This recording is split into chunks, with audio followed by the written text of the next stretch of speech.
So I actually learned something about Japan that I didn't know. And this is absolutely massive for XRP. And I'm going to be talking about that in this video, amongst other things, right? Here in the UK, okay, we are a sort of 50-50, maybe tending towards more of, card payments.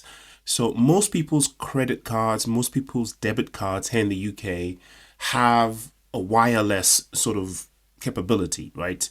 It was something that some of us resisted for a while, but now everything has got wireless payments on it, right? Everyone uses Apple Pay, Google Pay. We have, for instance, on our public transports in London and in the bigger cities, have these sort of Oyster cards and wireless payment systems. You can still buy the cards and print them and go manually and do cash transactions.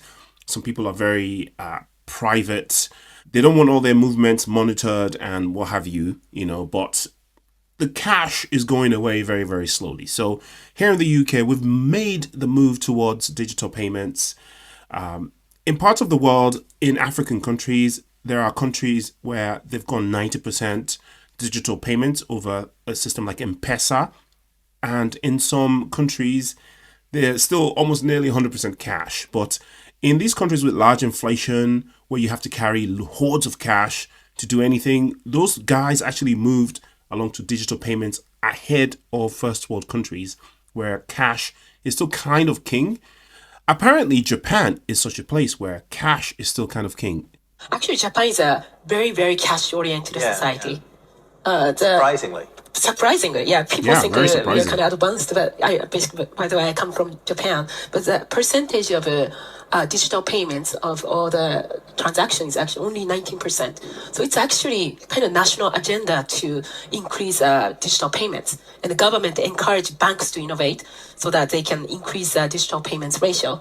So now what we are doing in Japan is we created a consortium of more than 50 banks to come together to develop a completely new payments platform or infrastructure powered by Ripple's distributed ledger technology, which basically replaced the existing domestic payments system called the Zenkin system, and also can be applied for cross-border payments as well. And that contrasts with Zelle, which is a fantastic enterprise. Exactly. It's built on the existing rails. Yeah, that's right. Okay, so as we all probably know now, everyone listening to this is probably aware that the CEO of SBI is one of the most bullish people in the world when it comes to XRP. So SBI is a colossal Japanese organization whose CEO actually sits on the board of Ripple. So obviously they're Ripple bullish, they're XRP bullish, and the CEO has been saying for years now that in 2025, which is the year we are now, that most banks in Japan will use XRP or the XRP ledger, that technology, for cross-border payments, for transactions, etc. Now, up until now, a lot of people, I guess, expressed doubt that a country as advanced as Japan, they have the infrastructure ready to go. How is it that they're going to need XRP? And it turns out that Japan is actually cash-centric. So they do have a long way to go to move transactions into the digital world. And what it appears is going to happen is they're going to skip over the legacy systems that we have here, the Swifts, the, Visa credit cards, MasterCards, American Express system. Now, I'm sure they have their own Japanese versions of that. And even Visa, MasterCard, all that stuff works in Japan. But apparently it hasn't had the same stranglehold in that society as it has in the West.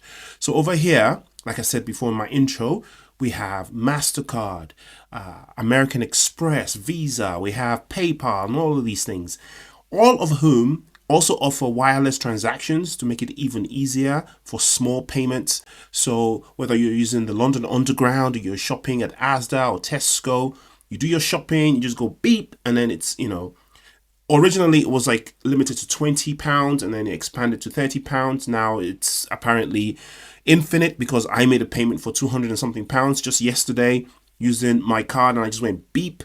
And the likes of crypto.com and Coinbase have also plugged into that ecosystem, but it's still using the existing rails, right?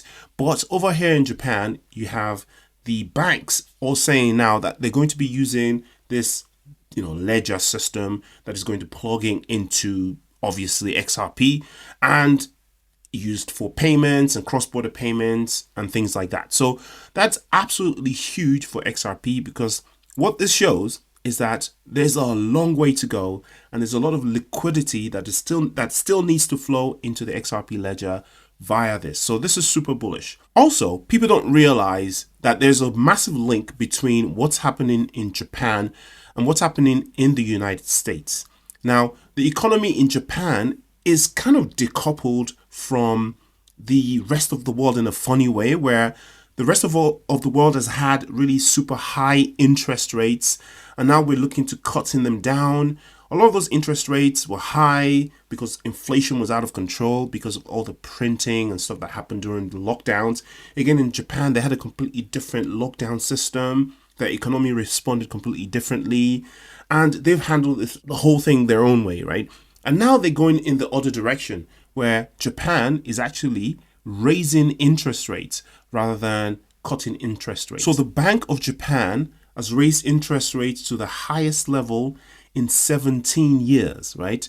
And this is having a massive effect not only on the Japanese economy, but also on the United States and British economies, probably other countries too, for this simple reason. See, for the past decade or so, probably longer than that, there's been this kind of arbitrage that the rich and powerful have used to make basically an unbelievable amount of money pretty much on autopilot. So basically what they would do is they would go to Japan and borrow billions and billions of dollars at nearly 0% interest rate. Sometimes some of these interest rates were negative when it comes to mortgages and stuff like that. So basically it was low risk, nearly free money. And they would take this money and bring it to the UK or take it to the United States and invest in something. It doesn't even have to be high risk that brings a lot of money in, because normally high interest rates in the West means also high risk. So when they wrap something around subprime mortgages or exotic equities or developing markets and stuff like that, they tend to have super high interest rates but super high risks. They didn't even need to do that. They needed just to find some sort of low risk government treasury bonds or whatever, and they just sink those billions of dollars into that and basically go to the beach, light up a cigar, and chill and make money on autopilot. So this is not a scam, it's a kind of arbitrage that was only available to the super rich, because you as an individual, you didn't even know this thing existed. And even if you knew it existed, you didn't have the kind of money that you can take and do this with. And even if you did, you weren't allowed to go internationally and borrow money and do all these crazy things. And you got taxed to the ground if you try to do anything like that. Whereas these guys, they knew people in the right places. They had the right lawyers, the right accountants, and they were able to take advantage of this situation. Unfortunately, now with the interest rate now going up in Japan, not only is this arbitrage avenue drying up, some of them are now finding themselves in trouble, as the money that they're making over here is now not making that much money to pay back the interest on the loan in Japan, or at least is now down to zero, because the interest rate hike now wipes out that arbitrage gain, especially when you take into consideration the taxes that they have to pay. So that avenue is drying up. So that is what the impact of the Japanese, or at least one of them, interest rate hikes is doing to the United States. So it's very, very important to keep an eye on Japan and what's happening. There are other countries as well that are going to be adopting XRP and the XRP ledger, and it's going to mean a lot of money is going to be flowing into the ecosystem. For us XRP holders, again, we have no power to enact any of this stuff. We don't have billions of dollars yet to participate in any of these international arbitrage setups that these billionaires have been enjoying for decades now. But we now have a chance to also sit back and watch our XRP appreciate in value. Soon enough, this is going to be you on the beach. Soon enough, this is going to be me on the beach. Maybe not with a cigar because I don't smoke and I actually don't drink either. So I won't probably have an alcoholic beverage there. I'll probably have something like, I don't know, pineapple juice or something, or coffee. That's my beverage of choice. Not financial advice, but we are headed for absolutely incredible times in 2025 with XRP. Do your own research, and I'll see you in the next video. Peace.